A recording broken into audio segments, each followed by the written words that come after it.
So some good news. We haven't had anyone pass away in the county since June 15th. So that's over a week, which is really, really good news. And, when I talked last Friday about stopping the daily press conferences every day, is because our numbers were slowing up. And as Dr. Whalen and I have had said time and time again, it doesn't mean it's gone. It doesn't mean it's not there. It just means we've done the right stuff here in the capital region, especially here in Albany County. And, we wear masks out. I know a lot of people have controversies over it. They don't like it, whatever the science is. They can't breathe. I get all that, but it's working, and it's keeping our number down. So I want to say thank you so much to you for doing that, and to the non-essential workers and essential workers that are pretty much back at work for doing the right things and doing the right stuff out in public, and coughing into your arm and cleaning your hands constantly and keeping that 6 feet separation. All good stuff, the reason why we are where we are today. So, again, to the residents of Albany County, to the Capital District, thank you for what you're doing as we move forward. I also shared with you last week, I talked to Chris Gibson, the president of Siena College, about reopening and testing. So we're setting that up to work with Chris on this. And also, he's talking about how they're going to come back, what Siena College is going to look like in this fall semester, and how things are going to be different than from the past. And for these freshmen that are like Dr. Whalen's son, that are battle ready, they've come out of high school differently, and they're unfortunately going into college differently. So it's going to be a different experience than mom and dad had or their friends, because of what's going on in the world and as things change. I'm also working with UAlbany President Rodriguez on their plans as well. They did send out a notice to the students yesterday about the semester starting August 24th with safety guidelines and making special distancing plans and different things, COVID testing as needed, it limited number of people in public places, classrooms, dining halls, even dorms. Safety and public health are the keys to all this moving forward. So school's going to be different. I know, like I said, Sean Fallon's daughter's going to Buffalo, and her plans are differently the way they're going to do it. They're going to be graduating, or I should say the semester's going to end early around Thanksgiving. They're going to be taking their testing online. So again, for the students that have already been to college, it's going to be a different experience for you going forward. So some of the good stuff. We've been doing this now for 104 days. We're into the 15th week, and this is the first time since this started, since our first case, that we had no positive cases overnight, which is great. And trust me, when we've talked about this, about the protesting going on, people first coming back out in public, it worried us. It worried us in the fact that, is this going to affect us going forward? Is this going to set us back? Is this going to stop us getting into different phases?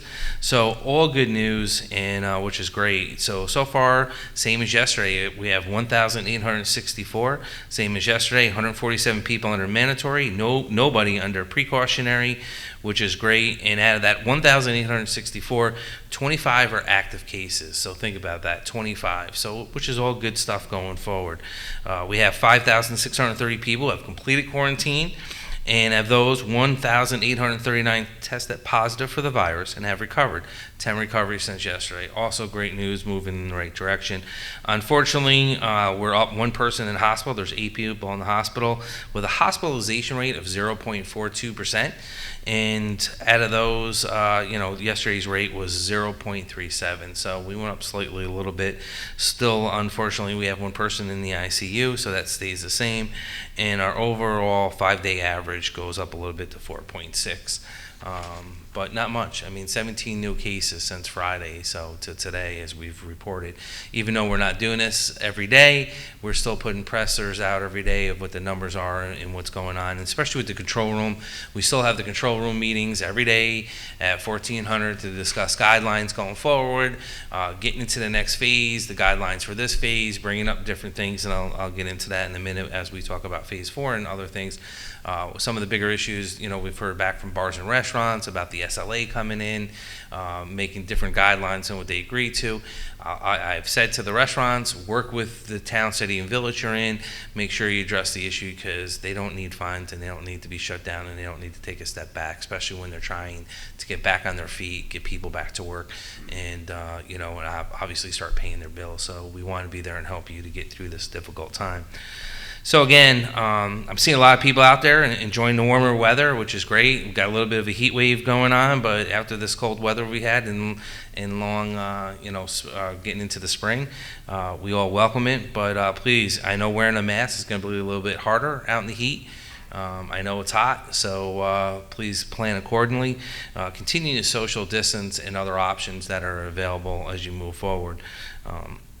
In order to keep the virus from spreading, we need not only to protect you, but others. So let's keep that in mind. Phase 3, restaurants, you can eat inside and out. Like I said on Friday, I went out and experienced that just to see what it was like. It's a different feeling, it's different. Please work with the restaurant staff. They have masks available for you. If not, we have got some complaints about some shopping places that are opened up and people aren't wearing masks. Look, I'm going to tell you, after what I saw, people getting confrontational, they're just getting out after being home for 14 weeks.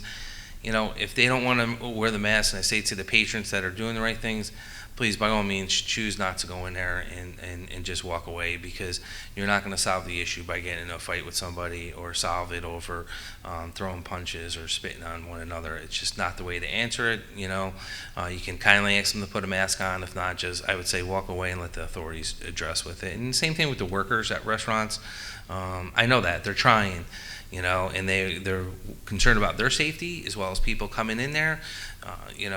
It's for their safety and well-being to go home to their family safe. So it will work if we do this together. And again, there's a lot of options online that you can go to if you don't want to be in certain restaurants or out shopping without a mask. So that changes. That's the way life is going forward right now. So keep that in mind, and don't forget the guidelines, please. We can't forget or say we've tired of hearing it, but we do want to get into phase 4. We need to keep the numbers low, which we have been. The numbers are the lowest it's been since it started. The ICU numbers are great. Talking to General Murphy and Joe Rubito and them, we're going in the right direction. So everything in the matrix is great, and obviously the guidelines between the state coming out are more coming out rapidly than they did in the beginning. I think everyone's getting into that groove and it's all working. So, but again, I do want to go to the smart board before I turn over to Dr. Whalen. One of the things I emphasized on the beginning, and I know my friend up in Clifton Park that really had some criticism from me about trying to scare 20 to 29-year-olds, that number is going up. And if you look on a national level right now, which thank goodness it did not affect us here in the state so far, but you look at Florida and other areas, that's the population they're having the biggest problem with, 18 to 29-year-olds up to 39. It's a number that it's affecting them more. It's something that the governor of Florida just briefed everyone on yesterday because, again, they weren't doing social distancing, spring break going on, no one's wearing masks. So now they're starting to catch on to the way our governor's been doing things going forward and trying to do that. But I do want to show that up here on the smart board. So, see that? You get rusty if you don't do it for a couple of days. But I'll let Dr. Whalen get into everything else. But again, the 20 to 29-year-olds, it's 329 cases versus 311 for the 50 to 59-year-olds. So that's the bigger difference, but you're seeing even 10 to 19, 102 cases. That's going up a little bit. 0 to 9 is at 37, which is, we don't even want 37, but that number's been pretty steady. But you're seeing some of them go up, and we talk about that as we go forward. And I know Dr. Whalen will talk about the matrix and all that stuff. But so far, we've tested 42,772 people and tested positive 2,060. And persons tested today were 931, but with a percentage, the results being 4.80%, which is all good stuff. And I'll let her break down the graphs in a second. But I do want to remind everyone, again, I'm not trying to scare you. It's just, for some reason, listen, you don't have signs or symptoms, but you're the ones that are getting affected more and carrying it, and you're not getting tested because you don't feel sick, you feel normal, so you're not getting yourself tested or checking on it. So this is something that we need to continue to check on as we go forward. Back on June 13th, we've done nearly 37 tests, and like I said, as of today, we've done 42. So, which is good. But the positive rate back on June 13th was 5.5. The positive rate now is 4.90, which I just said. So, which is all good stuff. But we need to continue to work together to get through this. Dr. Whalen. Thank you. So I'll just go back to the board. I think if you look at the numbers to start the curve, you notice that we're flattening out here. So we're getting to a level of not having a lot of cases, and actually yesterday and today we did not have any reported cases of COVID in Albany County. So this is very encouraging news, and a trend that we hope to continue. As you see here, our numbers are steadily decreasing, and what I like to look at when I look at this information is look at the information for our county for how the testing is going on a daily trend. And if you look for Albany County, you again see very, very low numbers. We're continuing to test a fair amount of people. 900 people tested in the county on the 22nd of June, but our numbers are still low. All of this together is encouraging for us and is allowing us to continue to move forward. I think that it's still very important for people to continue the preventive efforts that they have continued. If we look at other states in the country and we see states like Florida where the numbers are increasing, we were concerned, as the county executive indicated, with what would happen after the protests. These were mass gatherings. There were a lot of people in a confined space. When we look at what's happening in Florida with lots of people on the beaches, we see a lot of increased cases coming from that. What are we doing differently here that is preventing us from having spread despite the fact that we are having mass gatherings? And I believe it's masks. I believe that masks make a difference. If you look at the pictures of the protests that have gone on in Albany County over the past couple of weeks, you'll notice that most people have been compliant with wearing masks, and people have tried to respect each other's social distance. This does make a difference. We want to continue in the same direction, so we encourage people to continue this important behavior. It's very important to know that despite these numbers, COVID has not gone away. And there is not a significant proportion of the population of Albany County that is immune, that has antibodies. We know that. Very low percentage of our population has antibodies, and even those that have antibodies, we're not sure what protective significance that represents. So it's important to be mindful, it's important to be cautious, it's important to continue these behaviors going forward so that we don't have clusters of illness. If we do have clusters, every case that gets reported to the county health department is followed up actively. If you get a call that you are a contact with a COVID case, please realize your importance in following the instructions that are provided to you about quarantine so that you can prevent further spread in the county. It's going to be essential. I want to thank the County of Albany, all the residents, for doing the work that they have done, because honestly, it is this partnership of listening to the messages of public health and understanding the importance and adopting that behavior that has prevented spread of COVID in Albany County. So congratulations. I think everybody's done a great job. Just on a side note, from a public health perspective, I would be remiss in not saying that we have noted during the period that people have been home that there has been a great decrease in the amount of people that are seeking regular preventive health services, checks for their children. In particular, pediatric vaccination rates have dropped.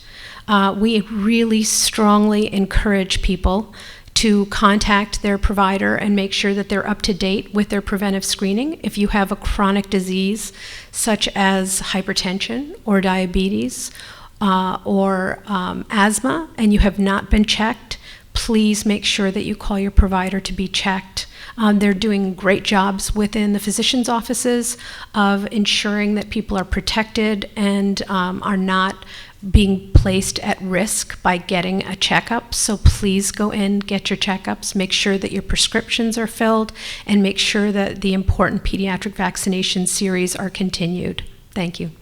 Thank you, Liza, and thank you to you and your team. I know we couldn't get through this without the Department of Health and all the great work that your team has done there, from Mary Beth and from everyone else that's been down there, from the health clinic. I know now we'll start getting up and running and probably seeing patients at our dental clinic for the same reason, because it's a vital service to our community and to the workers down there that keep it moving. Thank you so much. So when we start phase 4, we do have some guidance for higher ed, which we kind of talked about a little bit earlier, but for the technical schools, they have to develop and submit their plans to be reviewed by SUNY and CUNY schools, and will be submitted to the Chancellor's office, but private colleges and universities will submit their plan to New York State Department of Health, so that's a little bit different. Plans will include everything from reopening of the campus to monitoring of health conditions to how to contain potential transmission of the virus and how in-person operations could be shut down to slow the spread of the COVID-19 if needed. So these plans will also include how to test students and staff when returning to campus, which we've been working with U Albany and Siena College. So and during the semester, in the constant cleaning and disinfecting of common areas, which they do now, but it will be stepped up a little bit more for the safety and health. Limited dorms. Some colleges are going to limit dorm space that have bigger dorms, but like St. Rose has to address that issue differently because they have to double up in that case. So these are things that they have to look at going forward, how they can do this to address the class size and about virtual and in-person classes, as well as a fewer people in the dorm rooms, like I just said, and tracking those who visit. Obviously, is going to be the key for Dr. Whalen and her staff if something happens at one of the colleges. As we all know, when you're in school, right, the comings and goings in the dorm rooms and around campus. So that's going to be something that's going to, that needs to be done so we can do this. And we can address any issues and isolate any issues that we may have at a college or someplace like that if, God forbid, something happens. But again, before they start phase 4, they need to address that. So these are things as we move forward, and it's the same thing the school systems are dealing with, the private elementaries and middle schools and high schools in the county, as well as the public elementary and middle school and high schools in the county. It's something that we have to work together. I know I see a lot of parents out right now as we're getting guidance and going forward. We're trying to address that, how the semester is going to look in the fall, how busing is going to look. Are they going to do alternate dates? But we don't know, and as these numbers continue to be good, and like I said, the virus is still there, things will be addressed differently if this continues to be the path where we're getting no positive results and people are doing the right thing, and things seem to open up on a quicker area as we move and continue to go in the right direction. But the teen challenge that we did with PAL and AT&T, I can't thank you enough for that partnership to give kids an opportunity to do something. As always, we said the hashtags Albany County Stay Safe. But we did the social media challenge is a fun way to send a message to 13 and 18-year-olds by encouraging them to demonstrate how they're staying positive while also social distancing. So here's the week 6 challenge. Who's the person behind the mask? So with the summer here and more of us are getting outside and must wear a mask in public, so we're saying, try to figure out who's behind the mask and do a little skit to that. That'll be fun for the kids, something for you to do. But again, please do this by social distancing, and the guidelines, as always, as you post it, post a photo or video to our Instagram with the hashtag at Albany County Stay Safe by June 27th by midnight, and the winners will be randomly picked and win a $25 gift card to businesses, which would be awesome. And congratulations for week 4 winner. Allison Powell, who submitted a green poster on recycling during the COVID-19. I continue to urge people to get, to continue to do these videos, and gives you a little bit something to do outside. But that was awesome what she did, so thank you for doing that. And again, I'm encouraging everyone to use our mobile testing sites as we reevaluate how much longer we're going to keep them going, but which you can call by appointment. The number, as always, is 518-465-4771. And the same thing, if you want to schedule an appointment for this Thursday, we're doing the Times Union Center again this Thursday from 9 a.m. to 1 p.m. It was a pretty huge hit. We had over 58 people come there on Thursday to get tested, and it worked because of the heat climate. It's nicer to be inside in a control element versus in them suits standing on a street corner, and you can just imagine what it feels like inside of that. But so far at the mobile testing sites, we've done 2,145 tests. So we'd like to have that number higher for obvious reasons, to get into these underlying issues in certain communities, so we can address that today as well as in the future. And the only way we're going to do that is by getting the data and looking at the science behind it all. Also, Albany, Sethku, Arena, and the drive-through, as always, you can call the 188-364-3065. The Rite Aid in Colony, also the numbers are dropping. So again, hopefully we keep that site going. But if we're not getting car traffic through there, they'll probably make the conscious decision. But thank you for the partnership with Rite Aid and everyone involved with that. And then Priority 1 in Gilliland, as always, if you want to get the antibody testing done, the number is 518-867-8040. And our mental health, a little bit of a change on that. So I want to remind everyone who it's still available 7 days a week, but it's going to be from 8 a.m. to 5 p.m. now. And the number to call is 518-269-6634. We adjusted the hours. It's 8 a.m. to 5 because obviously now that everyone's getting out of their house, things are changing and they're not calling as much. So we figure that'd be the appropriate hours, but we will expand it if we have to, but 8 to 5 for right now. We're still going to keep it going 7 days a week through this, and then make adjustments as we go forward. So please keep that in mind. So we're going to scale back that a little bit, and then our 24-hour sexual assault hotline number, as always, 518-447-7716, and also the New York State and United number way. But I just want to say again to everyone out there, thank you for what you're doing. We're moving in the right way. Look around what's going around the rest of this world and this country of ours, and trust me, it's there. Fortunate. We're getting through this, and we're getting at the end of the tunnel, and like I said, it's a marathon, not a sprint, and we still got a few more weeks to go, a couple more months, to really kind of get back to any type of norm, but it will never be what it was started back on March 12th. So again, thank you for everything that you're doing.